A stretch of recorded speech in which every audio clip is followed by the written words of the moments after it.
Market വാച്ചിലേക്ക് സ്വാഗതം. ഒരു result സീസണിലൂടെയാണ് നമ്മൾ കടന്നു പോകുന്നത്. മാർക്കറ്റ് പ്രതീക്ഷിച്ചതിലും ബെറ്ററായിട്ടുള്ള ഒരു റിസൾട്ടാണ് കമ്പനികൾ അനൗൺസ് ചെയ്തുകൊണ്ടിരിക്കുന്നത്.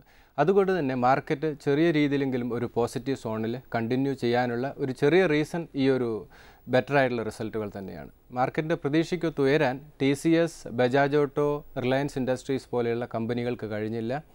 അതിൽ റിലയൻസ് ഇൻഡസ്ട്രീസ് 13.6% ലാസ്റ്റ് ഇയറുമായിട്ട് കമ്പയർ ചെയ്യുമ്പോൾ മൈനസ് ആയിട്ടാണ് റിസൾട്ട് അനൗൺസ് ചെയ്തത്.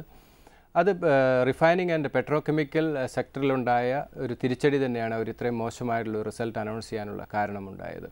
അതിൽ 5% ഷെയർ 870 ബൈബാക്ക് ഒരു ഓഫർ കൊടുത്തിരുന്നു. എനിക്ക് തോന്നുന്നു അതുപോലും ഇത്രത്തോളം മോശമായിട്ടുള്ള റിസൾട്ട് അനൗൺസ് ചെയ്യുന്നത് കൊണ്ടായിരിക്കാം. എന്തായാലും ഫ്രൈഡേ മാർക്കറ്റ് ക്ലോസിങ്ങിന് ശേഷമാണ് ആ ഒരു റിസൾട്ട് അനൗൺസ് ചെയ്തത്. അതിൻ്റെ ഒരു ഇമ്പാക്റ്റ് തീർച്ചയായിട്ടും മൺഡേ നമ്മൾക്ക് സ്റ്റോക്ക് മാർക്കറ്റിൽ കാണാൻ സാധ്യതയുണ്ട്. കുറച്ചുകൂടെ ലോവർ ലെവലിലേക്ക് റിലയൻസ് ഇൻഡസ്ട്രീസും ഓവറോൾ മാർക്കറ്റിൻ്റെ ഒരു സെൻറ്റിമെൻറ്റ്സ് പോലും വീക്കാകാനുള്ള സാധ്യത കാണുന്നുണ്ട്. ദെൻ TCS ആണ്. TCS വളരെ ബെറ്ററായിട്ടുള്ള റിസൾട്ട് പ്രതീക്ഷിച്ചിരുന്നു. എന്നാൽ ഇൻഫോസിസിൻ്റെ റിസൾട്ട് വന്ന സമയത്ത് തന്നെ TCSൽ വളരെ ഷാർപ്പായിട്ടുള്ളൊരു കറക്ഷൻ നേരിട്ടു. റിസൾട്ട് പ്രതീക്ഷയ്ക്ക് ഉയരാൻ TCSൻ്റെ റിസൾട്ടിന് കഴിഞ്ഞില്ല. അതുപോലെ തന്നെ ബജാജ് ഓട്ടോ മാർക്കറ്റ് പ്രതീക്ഷിച്ചതിലും വളരെ മോശമായിട്ടുള്ള റിസൾട്ടാണ് അനൗൺസ് ചെയ്തത്.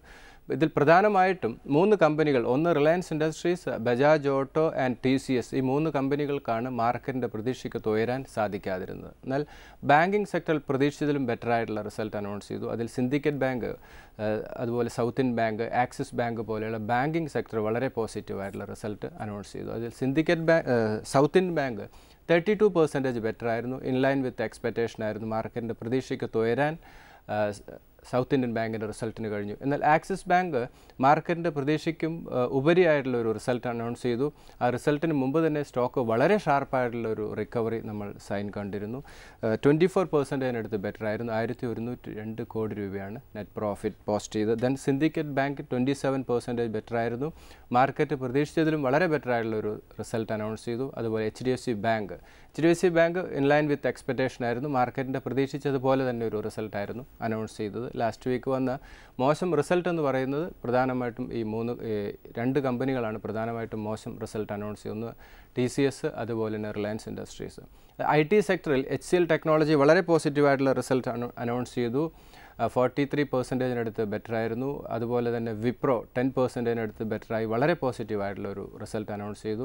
IT സെക്ടറിലും TCS മാത്രമാണ് മോശമായിട്ടുള്ളൊരു റിസൾട്ട് അനൗൺസ് ചെയ്തു. അതുപോലെ എക്സൈഡ് ഇൻഡസ്ട്രീസ് മാർക്കറ്റിൻ്റെ പ്രതീക്ഷിച്ചതിലും വളരെ ബെറ്ററായിട്ടുള്ള ഒരു റിസൾട്ട് അനൗൺസ് ചെയ്തു. അതിൻ്റെ റിഫ്ലക്ഷൻ ഇനി വരും ദിവസങ്ങളിലും ആ സ്റ്റോക്ക് കുറച്ചൊരു ഹയർ ലെവലിലേക്ക് പോകാനുള്ള സാധ്യതയുണ്ട്. ദെൻ ITC ആണ്. ITCയും മാർക്കറ്റ് പ്രതീക്ഷിച്ചതിലും വളരെ ബെറ്ററായിട്ടുള്ള ഒരു റിസൾട്ട് അനൗൺസ് ചെയ്തു. ഓവറോൾ എല്ലാ റിസൾട്ടുകളും അനലൈസ് ചെയ്യുമ്പോൾ മാർക്കറ്റ് പ്രതീക്ഷിച്ചതിലും ബെറ്ററായിട്ടുള്ള റിസൾട്ടുകളാണ് അനൗൺസ് ചെയ്തുകൊണ്ടിരിക്കുന്നത്. കാരണം ഇൻട്രസ്റ്റ് റേറ്റ് കൂടി നിൽക്കുന്നു, റുപ്പി ഇത്രത്തോളം വീക്കായിരിക്കുന്ന സമയത്ത്, അതുപോലെ ഒരു ചെറിയ എക്കണോമിക് ക്രൈസിസിലൂടെ ഇന്ത്യ പോകുന്ന സമയത്ത് ഈ തേർഡ് ക്വാർട്ടർ റിസൾട്ട് ഇത്രയും പോസിറ്റീവായിട്ടുള്ള റിസൾട്ട് മാർക്കറ്റ് പ്രതീക്ഷിച്ചിരുന്നില്ല. അതുകൊണ്ട് തന്നെ കുറച്ചൊരു ഹയർ ലെവൽ മാർക്കറ്റ് കണ്ടിന്യൂ ചെയ്യുന്നു. ഇനിയും നെക്സ്റ്റ് വീക്ക് മൺഡേ 23rd ഒട്ടനവധി റിസൾട്ടുകൾ വരാനിരിക്കുന്നു. അതിൽ GAIL, Kotak Mahindra bank, Federal Bank, അതുപോലെ തന്നെ Maruti Suzuki, Sterlite Industries, Idea Cellular പോലെയുള്ള മേജർ കമ്പനികൾ നെക്സ്റ്റ് വീക്ക് റിസൾട്ട് അനൗൺസ് ചെയ്തു. അതുപോലെ യെസ് ബാങ്ക്, BHEL പോലെയുള്ള കമ്പനികൾ നെക്സ്റ്റ് വീക്ക് റിസൾട്ട് അനൗൺസ് ചെയ്യുന്നു. ഓരോ റിസൾട്ടിനനുസരിച്ച് മാർക്കറ്റിൽ മൂവ്മെൻറ്റ് നമുക്ക് പ്രതീക്ഷിക്കാം. എന്തു തന്നെയാണെങ്കിലും മാർക്കറ്റ് ഇപ്പോൾ വളരെ ഷാർപ്പായിട്ടുള്ള ഒരു റിക്കവറി സംഭവിച്ചു. ഈ ഒരു ട്രെൻഡ് കണ്ടിന്യൂ ചെയ്യാനുള്ള സാധ്യത കുറവാണ്. കാരണം മാർക്കറ്റ് കുറച്ചൊരു വാല്യുവേഷൻ കുറച്ചൊരു ഹയർ ലെവലിലേക്ക് വന്നിരിക്കുകയാണ്. ഓവറോൾ റിസൾട്ടുകളെല്ലാം തന്നെ നല്ലതാണ്. ഇനിയും റിസൾട്ടുകൾ വരാനിരിക്കുന്നു. ഈ റിസൾട്ടിനനുസരിച്ചൊരു മൂവ്മെൻറ്റ് മാർക്കറ്റിൽ നമുക്ക് പ്രതീക്ഷിക്കാം വരും ദിവസങ്ങളിൽ. മാർക്കറ്റിൻ്റെ ഒരു ടെക്നിക്കൽ മൂവ്മെൻറ്റ് നമ്മൾക്കൊന്ന് അനലൈസ് ചെയ്യാം. ഇപ്പോൾ മാർക്കറ്റ് കുറച്ചൊരു ഹയർ ലെവൽ, ഒരു റിസ്കി ഏരിയയിലാണ് മാർക്കറ്റ് ട്രേഡിംഗ് നടന്നുകൊണ്ടിരിക്കുന്നത്. ലാസ്റ്റ് വീക്ക് പറഞ്ഞ് 5,100 2 റെസിസ്റ്റൻസ് ആണ് പറഞ്ഞിരുന്നത്. 5,000 ലെവൽ ബ്രേക്ക് ചെയ്ത് 5,050 ലെവലിനടുത്താണ് മാർക്കറ്റ് ഇപ്പോൾ ട്രേഡിംഗ് നടക്കുന്നത്. തീർച്ചയായിട്ടും 5,100 ലെവൽ ഒരു മേജർ റെസിസ്റ്റൻസ് ഏരിയയാണ്. അതൊരു പ്രോഫിറ്റ് ബുക്കിംഗ് ലെവൽ തന്നെയാണ്. കാരണം ഇത്രത്തോളം പോസിറ്റീവായിട്ടുള്ള ഡാറ്റകൾ വന്നതിൻ്റെ അടിസ്ഥാനത്തിലും അതുപോലെ ലിക്വിഡിറ്റി FISൻ്റെ വലിയൊരു ഇൻഫ്ലോ ഇന്ത്യൻ മാർക്കറ്റിലേക്ക് വന്നു. ഇതൊക്കെയാണ് മാർക്കറ്റ് ലോവർ ലെവലിൽ നിന്നും ഇത്രത്തോളം ഹയർ ലെവലിലേക്ക് വരാനുള്ള ഒരു കാരണമായത്. അപ്പോൾ എന്ത് തന്നെയാണെങ്കിലും ഇനിയും ഈ 5100 എന്ന് പറയുന്ന ലെവൽ ബ്രേക്ക് ചെയ്ത് മാർക്കറ്റ് മുകളിലേക്ക് പോകണമെങ്കിൽ വളരെയധികം പോസിറ്റീവ് ഡാറ്റകൾ നാഷണൽ ലെവലിൽ നിന്നും ഇൻ്റർനാഷണൽ ലെവലിൽ നിന്നും പോസിറ്റീവായിട്ടുള്ള ഡാറ്റകൾ വരികയാണെങ്കിൽ മാത്രമേ ഈ ഒരു ലെവൽ 5100 ലെവലിൽ നിന്ന് മാർക്കറ്റ് ഒരു ഹയർ ലെവലിലേക്ക് പോകാനുള്ള ഒരു സാധ്യതയുള്ളൂ. അതല്ലെങ്കിൽ മാർക്കറ്റിൽ ഒരു കറക്ഷൻ അനിവാര്യമാണ്. കാരണം ഇനിയും ഒരു മേജർ സപ്പോർട്ട് സോൺ എന്ന് പറയുന്നത് ലാസ്റ്റ് വീക്ക് 2 വീക്സ് ബാക്ക് പറഞ്ഞ 4800 ലെവൽ തന്നെയാണ്. 4800 മേജർ ഒരു സപ്പോർട്ട് സോണായിട്ട് ഇപ്പോഴത്തെ നിലയിൽ ഹോൾഡ് ചെയ്യുന്നു. 4790 ബ്രേക്ക് ചെയ്യുകയാണെങ്കിൽ വീണ്ടും നമുക്ക് മാർക്കറ്റിൽ ലോവർ ലെവൽ പ്രതീക്ഷിക്കാം. ഇപ്പോഴത്തെ നിലയിൽ നിക്ഷേപകർക്ക് ഇൻവെസ്റ്റ്മെൻറ്റ് ഡിസിഷൻ എടുക്കാവുന്ന ഒരു പോയിൻ്റ് എന്ന് പറയുന്നത് 4800 ലെവലിനടുത്താണ്. ആ ഒരു ലെവൽ സപ്പോർട്ട് കിട്ടി റിസൾട്ടുകൾ വളരെ പോസിറ്റീവ് ആണെങ്കിൽ വീണ്ടും നമ്മൾക്ക് ഒരു ഹയർ ലെവൽ പ്രതീക്ഷിക്കാം. ചിലപ്പോൾ ആ ഒരു റിക്കവറി വരികയാണെങ്കിൽ ചിലപ്പോൾ 5100 ബ്രേക്ക് ചെയ്ത് മാർക്കറ്റ് കുറച്ചുകൂടെ ഹയർ ലെവലിലേക്ക് പോകാനുള്ള ഒരു സാധ്യതയുണ്ട്. ഇപ്പോഴത്തെ നിലയിൽ 5100 ഒരു മേജർ റെസിസ്റ്റൻസ് ഏരിയയും അതല്ലെങ്കിൽ ഒരു പ്രോഫിറ്റ് ബുക്കിംഗ് ഏരിയയും അതുപോലെ 4800 എന്ന് പറയുന്ന short time point of view support സോണായിട്ടും ഹോൾഡ് ചെയ്യുന്നു. വരും ദിവസങ്ങളിൽ ഈ ഒരു ലെവൽ ബിറ്റ്വീൻ 4800 5100 ലെവലിൽ മൂവ് ചെയ്യാനാണ് സാധ്യത. 4800 ബ്രേക്ക് ചെയ്യുന്ന ഒരു സാഹചര്യം വരികയാണെങ്കിൽ മാർക്കറ്റ് കുറച്ചുകൂടെ ലോവർ ലെവലിലേക്ക് പോകാൻ സാധ്യതയുണ്ട്. 5100 ലെവൽ 5100 എന്ന് പറയുന്ന ലെവൽ ബ്രേക്ക് ചെയ്ത് മാർക്കറ്റ് മുകളിലേക്ക് സ്റ്റെബിലൈസ് ചെയ്യണമെങ്കിൽ വളരെയധികം പോസിറ്റീവ് ഡാറ്റകൾ ആവശ്യമാണ്. അത് ഇന്ത്യയിലെ വളരെ പോസിറ്റീവായിട്ടുള്ള റിസൾട്ടുകൾ അനൗൺസ് ചെയ്യുക, ദെൻ യൂറോപ്പിൽ നിന്നും US-ൽ നിന്നും ഏഷ്യയിൽ നിന്നൊക്കെ വളരെ പോസിറ്റീവായിട്ടുള്ള ന്യൂസുകൾ വരികയാണെങ്കിൽ മാത്രമേ ഇപ്പോഴത്തെ സാഹചര്യത്തിൽ 5100 എന്ന് പറയുന്ന ലെവൽ ബ്രേക്ക് ചെയ്ത് മാർക്കറ്റ് പോകാൻ സാധ്യതയുള്ളൂ. അതല്ലാത്ത സാഹചര്യത്തിൽ മാർക്കറ്റിൽ ഒരു കറക്ഷൻ സംഭവിച്ച് 4800 ലെവലിൽ നിന്നും വീണ്ടും പോസിറ്റീവ് ന്യൂസുകൾ വന്ന് മാർക്കറ്റ് ശക്തമായിട്ടൊരു മുന്നേറ്റം നടത്തുകയാണെങ്കിൽ മാർക്കറ്റ് 5100 ബ്രേക്ക് ചെയ്യാനുള്ള സാധ്യതയുണ്ട്. ഇപ്പോഴത്തെ ടൈം ബീയിങ് 5100 എന്ന് പറയുന്ന ലെവൽ തീർച്ചയായിട്ടും ഒരു പ്രോഫിറ്റ് ബുക്കിംഗ് ലെവലായിട്ട് പരിഗണിക്കുന്നതായിരിക്കും നല്ലത്. അടുത്തത് നിക്ഷേപകരുടെ ലെറ്ററുകളിലേക്ക് കടക്കുകയാണ്. ആദ്യമായിട്ട് ആൻ്റണിയുടെ ലെറ്ററാണ്. ആൻ്റണിയുടെ ക്വസ്റ്റ്യൻ, ഇതൊരു പ്രീ ബഡ്ജറ്റ് റാലിയാണോ? ഈ റാലി എത്രത്തോളം ഹയർ ലെവൽ പോകാൻ സാധ്യതയുണ്ട്? മാർക്കറ്റിൽ ഇനിയൊരു കറക്ഷന് സാധ്യതയുണ്ടോ എന്നാണ് ആൻ്റണിയുടെ ക്വസ്റ്റ്യൻ. ആദ്യമായി ഒരു പ്രീ ബഡ്ജറ്റ് റാലി എന്ന് നമുക്കിതിനെ വിശേഷിപ്പിക്കാൻ പറ്റില്ല. ഇത് പ്യുവർലി ഒരു ലിക്വിഡിറ്റി ഡ്രിവൺ ആയിട്ടുള്ള ഒരു റാലി തന്നെയാണ്. അതിൽ പ്രധാനമായിട്ടും 5200 crore 2 ആഴ്ച കൊണ്ട് FIs ഇൻവെസ്റ്റ്മെൻറ്റ് നടത്തിയത്. ഈ ഒരാഴ്ച മാത്രം ഈ 5 ഡേയ്സ് കൊണ്ട് തന്നെ 3700 crore FIs ബൈയിങ് നടത്തി. അപ്പോൾ വളരെ പോസിറ്റീവായിട്ടുള്ളൊരു ഫിഗറാണ് റീസെൻ്റായിട്ട് FIസിൻ്റെ അടുത്തുനിന്ന് ഈ 2 ആഴ്ച കൊണ്ട് വന്നത്. അതിൽ പ്രധാനമായിട്ടും ഈ ഒരാഴ്ച 3700 crore എന്ന് പറയുന്നത് വളരെ നല്ലൊരു ഫിഗറാണ്. ഈ ആഴ്ച ഡൊമസ്റ്റിക് ഇൻസ്റ്റിറ്റ്യൂഷൻ 2100 കോടി രൂപയുടെ സെല്ലിംഗ് നടത്തി. 2100 crore സെല്ലിംഗ് നടത്തി. ലാസ്റ്റ് വീക്ക് അതുപോലെ തന്നെ സെല്ലിംഗ് സൈഡിൽ 1400 crore സെല്ലിംഗ് ആയിരുന്നു ഡൊമസ്റ്റിക് ഇൻസ്റ്റിറ്റ്യൂഷൻ. ഈ 2 വീക്സ് കൊണ്ട് 2 ആഴ്ച കൊണ്ട് 3500 crore ഡൊമസ്റ്റിക് ഇൻസ്റ്റിറ്റ്യൂഷൻ സെല്ലിംഗ് സൈഡിലും FIs 5200 crore ബൈയിങ് സൈഡിലുമാണ്. പലപ്പോഴും FIസിൻ്റെ ഒരു അഗ്രസീവ് ബൈയിങ് വരുമ്പോൾ മാർക്കറ്റ് ഒരു പോസിറ്റീവ് സോണിലേക്ക് മൂവ് ചെയ്യുന്നത് നമ്മൾക്ക് കാണാം. അപ്പോൾ ഇതൊരു പ്യുവർലി ലിക്വിഡിറ്റി ഡ്രിവൺ ആയിട്ടുള്ള ഒരു മൂവ്മെൻറ്റാണ്, അപ്പ് മൂവ്മെൻറ്റാണ്. അതിൻ്റെ റീസൺ പോലും എന്താണ്? എക്കണോമിക് സിറ്റുവേഷനിൽ ചെറിയൊരു മാറ്റം കണ്ടു. ഞാൻ നേരത്തെ തന്നെ പറഞ്ഞിരുന്നു, FIs ഇന്ത്യൻ മാർക്കറ്റിലേക്ക് വരണമെങ്കിൽ പോസിറ്റീവായിട്ടുള്ള എക്കണോമിക് ഡാറ്റകൾ വേണമെന്ന്. അതിൽ ഇൻഫ്ലേഷൻ കണ്ടിന്യൂസ് ആയിട്ട് കുറഞ്ഞു വരുന്നു. വളരെ പോസിറ്റീവായിട്ടുള്ള IIP ഡാറ്റ വന്നു. അതോടൊപ്പം തന്നെയാണ് തേർഡ് ക്വാർട്ടർ റിസൾട്ട് മാർക്കറ്റ് പ്രതീക്ഷിച്ചതിലും വളരെ ബെറ്റർ ആയിട്ടുള്ളൊരു റിസൾട്ട് അനൗൺസ് ചെയ്തു. അപ്പോൾ ഈ 3 റീസൺ കൊണ്ടാണ് മാർക്കറ്റ് ഇത്രത്തോളം പോസിറ്റീവ് സോണിലേക്ക് വരാൻ കാരണമായത്. ഈ 3 റീസൺ വളരെ പോസിറ്റീവ് ആയതുകൊണ്ട് FIs ഇന്ത്യൻ മാർക്കറ്റിൽ വളരെയധികം ഇൻവെസ്റ്റ്മെൻറ്റ് താല്പര്യം കാണിച്ചു. അതുപോലെ വാല്യുവേഷൻ വളരെ അട്രാക്റ്റീവ് സോണിലേക്ക് 4500 4600 ലെവലിലേക്ക് മാർക്കറ്റ് വന്നതുകൂടി പല സ്റ്റോക്കുകളും വളരെയധികം അട്രാക്റ്റീവ് സോണിലേക്ക് വന്നിരുന്നു. ഈ വർഷം ആദ്യത്തെ എപ്പിസോഡിൽ മാർക്കറ്റ് വാച്ച് തന്നെ വളരെ ശക്തമായിട്ടുള്ള റെക്കമെൻഡേഷൻസ് പല സെക്ടറിലും കൊടുത്തിരുന്നു. ആ സ്റ്റോക്കുകളിലെല്ലാം തന്നെ 3 വീക്സ് കൊണ്ട് 20-25% റിട്ടേൺ എല്ലാ നിക്ഷേപകർക്കും കൊടുത്തിട്ടുണ്ട്. അപ്പോൾ മാർക്കറ്റ് വളരെയധികം ലോവർ ലെവൽ പോയ സമയത്ത് ഒരു വാല്യൂ ബൈയിങ് ഇൻസ്റ്റിറ്റ്യൂഷൻസ് നടത്തി. അതുകൊണ്ടാണ് മാർക്കറ്റ് ഇത്ര ശക്തമായിട്ടുള്ള തിരിച്ചുവരവിന് കാരണമായത്. ബഡ്ജറ്റിന് ഇനിയും മാസങ്ങൾ കടക്കുന്നു, 2 മാസത്തിനടുത്തുണ്ട്. അതിനു മുമ്പ് നമ്മൾക്ക് ഇലക്ഷൻ റിസൾട്ട്, അതിനുശേഷം മാത്രമേ ബഡ്ജറ്റ് വരികയുള്ളൂ. എന്തായാലും നെക്സ്റ്റ് വീക്ക് 24th RBIയുടെ മീറ്റിംഗ് ഉണ്ട്. അപ്പോൾ ഇപ്പോഴത്തെ സാഹചര്യത്തിൽ ഇൻട്രസ്റ്റ് റേറ്റ് കുറയ്ക്കാനുള്ള സാധ്യത കുറവാണ്. കാരണം ബെറ്ററായിട്ടുള്ളൊരു IIP ഡാറ്റ വന്നു. ഇൻഫ്ലേഷൻ കുറഞ്ഞു നിൽക്കുന്ന സാഹചര്യത്തിൽ ഒരു ഇൻട്രസ്റ്റ് റേറ്റ് കട്ട് മാർക്കറ്റ് പ്രതീക്ഷിക്കുന്നുണ്ടെങ്കിലും RBI അങ്ങനെ ചെയ്യാനുള്ള സാധ്യത കുറവാണ്. അപ്പോൾ അങ്ങനെ ഒരു റേറ്റ് കട്ട് വരികയാണെങ്കിൽ തീർച്ചയായിട്ടും മാർക്കറ്റ് കുറച്ചുകൂടെ പോസിറ്റീവ് സോണിലേക്ക് മൂവ് ചെയ്യാം. അതിൽ പ്രധാനമായിട്ടും റിയാലിറ്റി, ഓട്ടോമൊബൈൽ സെക്ടറൊക്കെ കുറച്ച് പോസിറ്റീവ് സോണിലേക്ക് മൂവ് ചെയ്യാം. കാരണം ഈ സെക്ടറൊക്കെ തന്നെ വളരെ ലോവർ ലെവലിൽ നിന്നും വളരെ ഷാർപ്പായിട്ടുള്ള റിക്കവറി നമ്മൾ കണ്ടു. അപ്പോൾ ഇപ്പോഴത്തെ നിലയിൽ സ്റ്റോക്കിൻ്റെ വാല്യുവേഷൻ ഇപ്പോഴത്തെ എക്കണോമിക് സിറ്റുവേഷൻ അനലൈസ് ചെയ്യുമ്പോൾ കുറച്ചൊരു ഹയർ ലെവലിലാണ്, ഞാൻ ഷോർട്ട് ടൈം പോയിൻ്റ് ഓഫ് വ്യൂവിൽ. അപ്പോൾ അതുകൊണ്ട് ഇതൊരു പ്രീ ബഡ്ജറ്റ് റാലി എന്ന് നമ്മൾക്ക് പരിഗണിക്കാൻ പറ്റില്ല. പ്രധാനമായിട്ടും ഞാൻ നേരത്തെ പറഞ്ഞ 3 റീസൺ കൊണ്ടാണ് ഇത്ര ശക്തമായിട്ട് മാർക്കറ്റ് തിരിച്ചു വന്നത്. അപ്പോൾ ഇനി ഈ സൈൻ വീണ്ടും കണ്ടിന്യൂ ചെയ്യുകയാണെങ്കിൽ ഈ ലെവലിൽ നിന്ന് വീണ്ടും നമുക്ക് മാർക്കറ്റ് കുറച്ചുകൂടെ ഹയർ ലെവലിലേക്ക് പോകാം. കാരണം IIP ഡാറ്റയും ഇൻഫ്ലേഷനും ഇൻട്രസ്റ്റ് റേറ്റ് കുറഞ്ഞു വരുന്നൊരു സാഹചര്യം, കമ്പനികളെല്ലാം തന്നെ വളരെ പോസിറ്റീവായിട്ടുള്ള റിസൾട്ടുകൾ അനൗൺസ് ചെയ്യുകയും ചെയ്താൽ FIs വീണ്ടും ഇന്ത്യൻ മാർക്കറ്റിലേക്ക് വരാനുള്ള സാധ്യതയുണ്ട്. അതോടൊപ്പം FIs ഇന്ത്യൻ മാർക്കറ്റിൽ ബൈയിങ് സൈഡിൽ നിൽക്കുന്നു, അതേ സമയത്താണ് ഡൊമസ്റ്റിക് ഇൻസ്റ്റിറ്റ്യൂഷൻ സെല്ലിംഗ് സൈഡിൽ നിൽക്കുന്നത്. അപ്പോൾ ഓവറോൾ എല്ലാ സെൻറ്റിമെൻറ്റ്സും പോസിറ്റീവ് സോണിലേക്ക് മൂവ് ചെയ്താൽ ഡൊമസ്റ്റിക് ഇൻസ്റ്റിറ്റ്യൂഷനും FIസും റീറ്റെയിൽ നിക്ഷേപകരും ഒരു ബൈയിങ് സൈഡിൽ വന്നാൽ മാർക്കറ്റ് വീണ്ടും തിരിച്ചു വരാനുള്ള ഒരു സാധ്യതയുണ്ട്. പക്ഷേ ഇപ്പോഴത്തെ സാഹചര്യത്തിൽ കുറച്ച് കൺസേൺസ് ഉണ്ട് മാർക്കറ്റിൽ. അതുകൊണ്ട് ഇപ്പോഴത്തെ നിലയിൽ വാല്യുവേഷൻ കുറച്ചൊരു ഹയർ ലെവലാണ് ഷോർട്ട് ടൈം പോയിൻ്റ് ഓഫ് വ്യൂവിൽ. അപ്പോൾ മാർക്കറ്റ് വളരെ ക്ലോസ് ആയിട്ട് വാച്ച് ചെയ്യുക. ഞാൻ നേരത്തെ പറഞ്ഞ് 4800 എന്ന് പറയുന്ന ലെവൽ വരുമ്പോൾ FIസിൻ്റെ ആക്ടിവിറ്റി, റിസൾട്ട്, എക്കണോമിക് സിറ്റുവേഷൻസ് നന്നായി സ്റ്റഡി ചെയ്തതിന് ശേഷം മാത്രം ഇൻവെസ്റ്റ്മെൻറ്റ് ഡിസിഷൻ എടുക്കുക. ഇതൊരിക്കലും പ്രീ ബഡ്ജറ്റ് റാലി ആയിട്ട് നമ്മൾ കാണാൻ ഇതിനെ പറ്റില്ല. കാരണം ഇത് പ്രധാനമായിട്ടും FIസിൻ്റെ ഒരു ഫണ്ട് ഫ്ലോ കൊണ്ടുവന്നിരിക്കുന്ന ഒരു റാലിയാണ്. അതിന് പ്രധാനമായിട്ടുള്ള റീസൺസ് നമ്മൾ എക്കണോമിക് സിറ്റുവേഷനിൽ വന്ന മാറ്റങ്ങൾ നമ്മൾ കണ്ടു. അടുത്തത് ശിവദാസിൻ്റെ ലെറ്ററാണ്. അദ്ദേഹത്തിന് കുറച്ച് സ്റ്റോക്കുകൾ ഹോൾഡ് ചെയ്യുന്നു. അതിൽ Sterlite, Bank of India, India Infoline, JP Associates പോലെയുള്ള സ്റ്റോക്കുകളാണ്. ഇതിൽ അദ്ദേഹം ഇതിൻ്റെ ഒപ്പീനിയനാണ് ചോദിച്ചിരിക്കുന്നത്. അതുപോലെ ഈ സ്റ്റോക്കിൻ്റെ റെസിസ്റ്റൻസ്, ഇതിൻ്റെ ഫ്യൂച്ചർ. ഇതിൽ സ്റ്റെർലൈറ്റ് ഇൻഡസ്ട്രീസ് ആണ്. ആദ്യമായി 113.50 ലെവലിലാണ് സ്റ്റോക്ക് ട്രേഡിംഗ് നടക്കുന്നത്. 106.98 രണ്ട് സപ്പോർട്ട് ലെവലാണ് ഷോർട്ട് ടൈം പോയിൻ്റ് ഓഫ് വ്യൂവിൽ. 125 സ്റ്റോക്കിൽ റെസിസ്റ്റൻസ് ആണ്. തീർച്ചയായിട്ടും ഈ ഒരു ലെവൽ അദ്ദേഹം ഷോർട്ട് ടൈം പോയിൻ്റ് ഓഫ് വ്യൂവിൽ ഒരു സെല്ലിംഗ് നടത്തുന്നത് നന്നായിരിക്കും. ദെൻ ബാങ്ക് ഓഫ് ഇന്ത്യ ആണ്. 321 ലെവലിലാണ് സ്റ്റോക്ക് ഇപ്പോൾ ട്രേഡിംഗ് നടക്കുന്നത്. 296 and 281. ബാങ്കിങ് സെക്ടറൊക്കെ വളരെ പോസിറ്റീവായിട്ടുള്ള റിസൾട്ടുകൾ അനൗൺസ് ചെയ്യുന്നു. 296, 281. 281 ലെവൽ തീർച്ചയായിട്ടും സേഫായിട്ടുള്ള എൻട്രി ലെവലായിട്ട് പരിഗണിക്കാം. 353 ലെവൽ ഒരു റെസിസ്റ്റൻസ് ആണ്. ആ ഒരു ലെവൽ ഇദ്ദേഹത്തിന് വേണമെങ്കിൽ എക്സിറ്റ് പോയിൻ്റ് ആയിട്ട് പരിഗണിക്കാം. ദെൻ ഇന്ത്യ ഇൻഫോലൈൻ ആണ്. 54 ലെവലിലാണ് സ്റ്റോക്ക് ട്രേഡിംഗ് നടക്കുന്നത്. ഇപ്പോഴത്തെ നിലയിൽ ഒരു ബൈ അഡ്വൈസബിൾ അല്ല. ഒരു 44 ലെവലിലേക്ക് മാർക്കറ്റിൽ ഒരു കറക്ഷൻ സംഭവിച്ച് 44 ലെവലിലേക്ക് വരികയാണെങ്കിൽ നിക്ഷേപത്തിന് പരിഗണിക്കാം. 59 ആണ് short time point of view സ്റ്റോക്കിൽ വരാവുന്ന റെസിസ്റ്റൻസ്. മാർക്കറ്റ് ഒരു പോസിറ്റീവ് സോണിലേക്ക് പോവുകയാണെങ്കിൽ 59 ബ്രേക്ക് ചെയ്യാനുള്ള സാധ്യതയുണ്ട്. ഇത് ഷോർട്ട് ടൈം പോയിൻ്റ് ഓഫ് വ്യൂയിലുള്ള ഒരു റെസിസ്റ്റൻസ് ആണ്.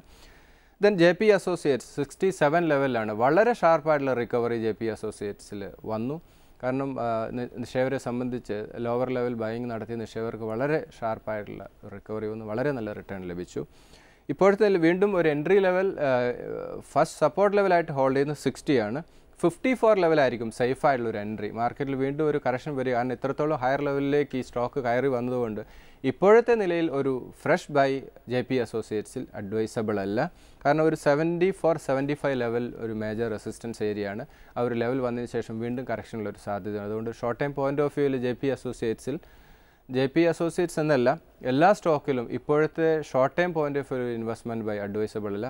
അതല്ല എങ്കിൽ ഇപ്പോൾ നിക്ഷേപം നടത്തുന്ന നിക്ഷേപരൊക്കെ തന്നെ വളരെ സ്ട്രിക്റ്റ് ആയിട്ടുള്ള സ്റ്റോപ്പ് ലോസോട് കൂടി ഉള്ളൊരു ട്രേഡിംഗ് നടത്തുന്നതായിരിക്കും അഡ്വൈസബിൾ. ഇപ്പോൾ JP അസോസിയേറ്റ്സ് 75 ഒരു മേജർ റെസിസ്റ്റൻസ് ഏരിയയാണ്. Short time point of view ഒരു ബൈ ഇപ്പോഴത്തെ നിലയിൽ അഡ്വൈസബിൾ അല്ല.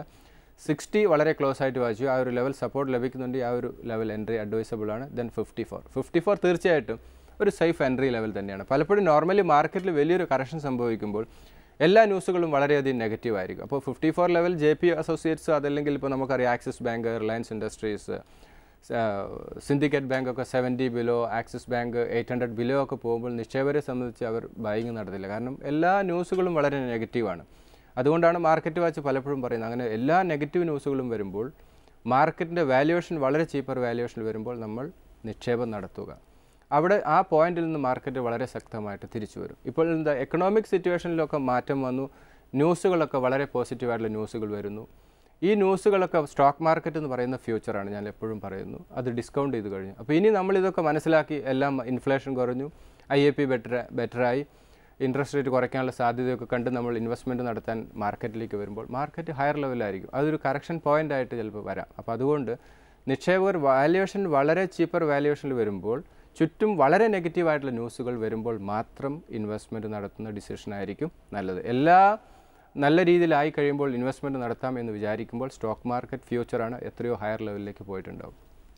ദെൻ കർണാടക ബാങ്കാണ് 79 ലെവലിലാണ് സ്റ്റോക്ക് ട്രേഡിംഗ് നടക്കുന്നത്. 73 ആൻഡ് 68 രണ്ട് സപ്പോർട്ട് ലെവലാണ്. 85 ആണ് സ്റ്റോക്കിൽ immediate resistance. Then Manappuram finance ആണ് 55 ലെവലിലാണ് സ്റ്റോക്ക് ട്രേഡിംഗ് നടക്കുന്നത്. ഫണ്ടമെൻ്റലി സൗണ്ട് ആയിട്ടുള്ള സ്റ്റോക്ക് തന്നെയാണ്. ഈ സ്റ്റോക്ക് 48 ആൻഡ് 45 രണ്ട് സപ്പോർട്ട് ലെവലായിട്ട് ഹോൾഡ് ചെയ്യുന്നു. ഒരു 45 ലെവൽ വളരെ സേഫായിട്ടുള്ളൊരു ലോങ് ടൈം എൻട്രി തന്നെയാണ്. 60 short time point of view ഒരു പ്രോഫിറ്റ് ബുക്കിംഗ് ലെവലായിട്ട് പരിഗണിക്കുന്നതായിരിക്കും നല്ലത് ട്രേഡേഴ്സിനെ സംബന്ധിച്ചിടത്തോളം. Then state bank of India ആണ് 1932 വളരെ അധികം ലോവർ ലെവൽ വന്ന് 1570 ലെവൽ വന്ന് വളരെ strong recommendation state bank of ഇന്ത്യയിൽ മാർക്കറ്റ് വാച്ച് കൊടുത്തതാണ്. പല പ്രാവശ്യം ഇതേ രീതിയിലുള്ള ഫ്ലക്ച്വേഷൻസ് സ്റ്റേറ്റ് ബാങ്ക് ഓഫ് ഇന്ത്യയിൽ ഉണ്ടായിട്ടുണ്ട്. റിസൾട്ട് വരാനിരിക്കുന്നു, റിസൾട്ട് വന്നിട്ടില്ല. അപ്പോൾ റിസൾട്ടിന് ശേഷം മാത്രമേ സ്റ്റേറ്റ് ബാങ്ക് ഓഫ് ഇന്ത്യയുടെ ഒരു ഫ്യൂച്ചർ നമുക്ക് ഡിസൈഡ് ചെയ്യാൻ സാധിക്കുള്ളൂ. ഇപ്പോഴത്തെ നിലയിൽ വാല്യുവേഷൻ കുറച്ചൊരു ഹയർ ലെവലാണ്. അതുകൊണ്ട് ഷോർട്ട് ടൈം പോയിൻ്റ് ഓഫ് വ്യൂവിൽ സ്റ്റേറ്റ് ബാങ്ക് ഓഫ് ഇന്ത്യയിൽ ഒരു ബൈ അഡ്വൈസബിൾ അല്ല. അതല്ല എങ്കിൽ സ്ട്രിക്റ്റ് ആയിട്ടുള്ള സ്റ്റോപ്പ് ലോസോട് കൂടി മാത്രമേ ഒരു ഇൻവെസ്റ്റ്മെൻറ്റ് ഡിസിഷൻ എടുക്കാൻ പാടുള്ളൂ. 1865 and 1798 short time point of view support സോണാണ്. ഒരിക്കലും ഒരു മേജർ സപ്പോർട്ട് സോൺ അല്ല. മാർക്കറ്റിൽ കറക്ഷൻ സംഭവിക്കുകയാണ് ഈ ഒരു ലെവൽ ബ്രേക്ക് ചെയ്തു. അതൊരു ട്രേഡിംഗ് ആംഗിളിലുള്ള ഒരു സപ്പോർട്ട് സോണാണ്. 2035 ആണ് സ്റ്റോക്കിൽ ഇമ്മീഡിയറ്റ് വരാവുന്ന റെസിസ്റ്റൻസ്. ലോവർ ലെവൽ ഇൻവെസ്റ്റ്മെൻറ്റ് നടത്തുന്ന നിക്ഷേപകർ ഷോർട്ട് ടൈം പോയിൻ്റ് ഓഫ് ഈ ഒരു എക്സിറ്റ് ലെവലായിട്ട് പരിഗണിക്കുന്നതായിരിക്കും നല്ലത്. ദെൻ യൂണിടെക് ആണ്. യൂണിടെക്കും വളരെ ഷാർപ്പായിട്ടുള്ള റിക്കവറി, ഓൾമോസ്റ്റ് എനിക്ക് തോന്നുന്നു 30-35% റിട്ടേൺ ഈ സ്റ്റോക്ക് കൊടുത്തു ഷോർട്ട് ടൈം പോയിൻ്റ് ഓഫ് വ്യൂവിൽ തന്നെ. അപ്പോൾ ഇപ്പോഴത്തെ നിലയിൽ ഒരു ബൈ അഡ്വൈസബിൾ അല്ല. 27 ലെവലിലാണ് സ്റ്റോക്ക് ട്രേഡിംഗ് നടക്കുന്നത്. 23 ആൻഡ് 19 രണ്ട് സപ്പോർട്ട് ലെവലാണ്. ഒരു സമയത്ത് എനിക്ക് തോന്നുന്നു 2 വീക്സ് ബാക്ക് 17 ലെവൽ വരെ വന്നതിന് ശേഷമാണ് ഇത്രത്തോളം ഷാർപ്പായിട്ടുള്ള ഒരു റിക്കവറി പുൾ ബാക്ക് ഉണ്ടായി. റിയാലിറ്റി സെക്ടറെല്ലാം തന്നെ ശക്തമായിട്ടുള്ള ഒരു തിരിച്ചുവരവ് നടത്തി. കറണ്ട് ലെവൽ ഒരിക്കലും യൂണിടെക്കിൽ ഒരു ബൈ അഡ്വൈസബിൾ അല്ല. 31 ആണ് സ്റ്റോക്കിൽ ഇമ്മീഡിയറ്റ് വരാവുന്ന റെസിസ്റ്റൻസ്. ലോവർ ലെവൽ നിക്ഷേപിച്ച നിക്ഷേപകർ short time point of view ഒരു എക്സിറ്റ് ലെവലായിട്ട് ഇത് പരിഗണിക്കുന്നതായിരിക്കും നല്ലത്. ദെൻ വിജയ ബാങ്ക് ആണ് 53-65 ലെവലിലാണ് സ്റ്റോക്ക് ട്രേഡിംഗ് നടക്കുന്നത്. 49 ആൻഡ് 45 ലെവൽ തീർച്ചയായും 45-46 ലെവൽ ഒരു എൻട്രി ലെവലായിട്ട് പരിഗണിക്കാം. 59 ആണ് സ്റ്റോക്കിൽ ഇമ്മീഡിയറ്റ് വരാവുന്ന റെസിസ്റ്റൻസ്. ദെൻ ആപ്ടെക് ആണ് 90-45 ലെവലിലാണ്. 76 ആൻഡ് 71 ലെവൽ വരുമ്പോൾ മാത്രം നിക്ഷേപിക്കുക എന്നുള്ള സ്ട്രാറ്റജി ആയിരിക്കും നല്ലത്. 108 ആണ് ഈ സ്റ്റോക്കിൽ ഇമ്മീഡിയറ്റ് വരാവുന്ന റെസിസ്റ്റൻസ്. ഇദ്ദേഹത്തിൻ്റെ സ്റ്റോക്കുകളെല്ലാം തന്നെ വളരെ നല്ല സ്റ്റോക്കുകളാണ്. ഈ സ്റ്റോക്കുകൾ ഇപ്പോഴത്തെ ഷോർട്ട് ടൈം പോയിൻ്റ് ഓഫ് വ്യൂവിൽ ഒരു എൻട്രി അഡ്വൈസബിൾ അല്ല. ഈ ഒരു ലെവൽ ഈ റെസിസ്റ്റൻസ് ലെവൽ വരുമ്പോൾ ഒരു പ്രോഫിറ്റ് ബുക്കിംഗ് അഡ്വൈസബിൾ ആയിരിക്കും. അടുത്തത് വിനയുടെ ലെറ്ററാണ്. അതിലാദ്യമായിട്ട് വയർ ആൻഡ് വയർലെസ് ഫണ്ടമെൻ്റലി അത്രത്തോളം സൗണ്ട് അല്ല. 7 രൂപ ലെവൽ 7 rupees ലെവലിലാണ് ട്രേഡിംഗ് നടക്കുന്നത്. 6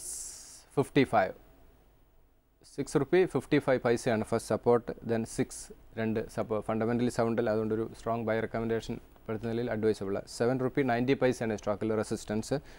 ദെൻ UB ഹോൾഡിംഗ് 76-85 ലെവലിലാണ്. 70 ആൻഡ് 63 ആ ഒരു ലെവൽ ഒരു എൻട്രി ലെവലായിട്ട് പരിഗണിക്കാം. 85 ലെവലിലാണ് മേജർ റെസിസ്റ്റൻസ് ആയിട്ട് ഹോൾഡ് ചെയ്യുന്നത്. ദെൻ കിങ്ഫിഷർ എയർലൈൻസ് ആണ് ഇപ്പോഴൊരു ക്രൈസിസിലൂടെ പോകുന്ന ഒരു സെക്ടറാണ്. എന്നാൽ ഇപ്പോൾ ഗവൺമെൻറ് ചില ഡിസിഷൻ എടുത്തത് ചെറിയൊരു പോസിറ്റീവ് സോണിലേക്ക് വന്നു. സ്റ്റേറ്റ് ബാങ്ക് ഓഫ് ഇന്ത്യയൊക്കെ കിങ്ഫിഷർ നന്നായി പെർഫോം ചെയ്ത് വരാനുള്ള സാധ്യതയൊക്കെ പറയുന്നു. എന്നിരുന്നാലും ചെറിയ റിസ്ക് ഈ സ്റ്റോക്കിലുണ്ട്. തൽക്കാലം അടുത്തൊരു ഹയർ ലെവൽ വരുമ്പോൾ എക്സിറ്റ് ചെയ്ത് മാറുന്നത് തന്നെയായിരിക്കും കിങ്ഫിഷറിൽ നല്ലത്. കാരണം ക്ലാരിറ്റി ഇല്ലാത്ത സ്റ്റോക്കിൽ വീണ്ടും ഇൻവെസ്റ്റ്മെൻറ്റ് നടത്തുന്നത് അത്രത്തോളം അഡ്വൈസബിൾ അല്ല. 24-85 ലെവലിലാണ് സ്റ്റോക്ക് ട്രേഡിംഗ് നടക്കുന്നത്. 22 ആൻഡ് 20 രണ്ട് സപ്പോർട്ട് ലെവൽ. 28-50 സ്റ്റോക്കിലെ റെസിസ്റ്റൻസ് ആണ്. ആ ഒരു ലെവൽ തീർച്ചയായിട്ടും എക്സിറ്റ് പോയിൻ്റ് ആയിട്ട് കാണുന്നതായിരിക്കും നല്ലത്. ലോവർ ലെവൽ നിക്ഷേപിച്ച നിക്ഷേപകർക്ക് റിസ്ക് എടുക്കാൻ പറ്റുന്ന നിക്ഷേപകരെ സംബന്ധിച്ച് സ്റ്റോക്ക് ഹോൾഡ് ചെയ്യുന്നതുകൊണ്ട് കുഴപ്പമില്ല. ദെൻ സ്റ്റെർലൈറ്റ് ടെക്നോളജീസ് ആണ് 35-90 ലെവലിലാണ് സ്റ്റോക്ക് ട്രേഡിംഗ് നടക്കുന്നത്. 31 ആൻഡ് 27 രണ്ട് സപ്പോർട്ട് ലെവലാണ്. 39 ഈ സ്റ്റോക്കിൽ റെസിസ്റ്റൻസ്. ദെൻ സാസ്കൻ കമ്മ്യൂണിക്കേഷൻ ആണ് 105 ലെവലിലാണ് സ്റ്റോക്ക് ട്രേഡിംഗ് നടക്കുന്നത്. 98 ആൻഡ് 93 രണ്ട് സപ്പോർട്ട് സോണാണ്. 115 ഈ സ്റ്റോക്കിൽ ഇമ്മീഡിയറ്റ് റെസിസ്റ്റൻസ് ആണ്. ദെൻ പുഞ്ച് ആണ് 49-10 കാരണം വളരെ ഷാർപ്പായിട്ടുള്ള റിക്കവറിയും പുഞ്ച് വന്നു. 45 ആൻഡ് 40 രണ്ട് സപ്പോർട്ട് ലെവലാണ് ഷോർട്ട് ടൈം പോയിൻ്റ് ഓഫ് വ്യൂവിൽ. 56 ആണ് സ്റ്റോക്കിൽ ഇമ്മീഡിയറ്റ് വരാവുന്ന റെസിസ്റ്റൻസ്. അതൊരു പ്രോഫിറ്റ് ബുക്കിംഗ് ലെവലായിട്ട് ലോവർ ലെവൽ നിക്ഷേപിച്ച നിക്ഷേപകർ കാണുന്നതായിരിക്കും നല്ലത്. ദെൻ GVK പവർ ആണ് 1380, 12 രൂപ 12.55 ആൻഡ് 11.75 11 രൂപ 75 പൈസ രണ്ട് സപ്പോർട്ട് ലെവലായിട്ട് ഹോൾഡ് ചെയ്യുന്നു. 15 ആണ് സ്റ്റോക്കിൽ ഇമ്മീഡിയറ്റ് വരാവുന്ന റെസിസ്റ്റൻസ്. ദെൻ BSL ആണ് 2045 ലെവലിലാണ് സ്റ്റോക്ക് ട്രേഡിംഗ് നടക്കുന്നത്. 17 ആൻഡ് 15 രണ്ട് സപ്പോർട്ട് ലെവലാണ്. 24 സ്റ്റോക്കിൽ റെസിസ്റ്റൻസ് ആണ്. ഈ സ്റ്റോക്കുകൾ ഒന്നും തന്നെ അത്രത്തോളം ഫണ്ടമെൻ്റലി സൗണ്ട് അല്ല. അപ്പോൾ അതുകൊണ്ട് അദ്ദേഹം കുറച്ചൊരു ഹയർ ലെവൽ വന്നതിന് ശേഷം ഈ സെക്ടറിൽ നിന്നെല്ലാം എക്സിറ്റ് ചെയ്ത് മാറി പുതിയൊരു നല്ല പോർട്ട്ഫോളിയോ ക്രിയേറ്റ് ചെയ്യുന്നതായിരിക്കും നല്ലത്. ഈ സ്റ്റോക്കിൻ്റെ വാല്യുവേഷൻ ഇത്രത്തോളം ലോവർ ലെവലിൽ നിൽക്കുന്നത് ഫണ്ടമെൻ്റലി അത്രത്തോളം സൗണ്ട് അല്ലാത്തത് കൊണ്ടാണ്.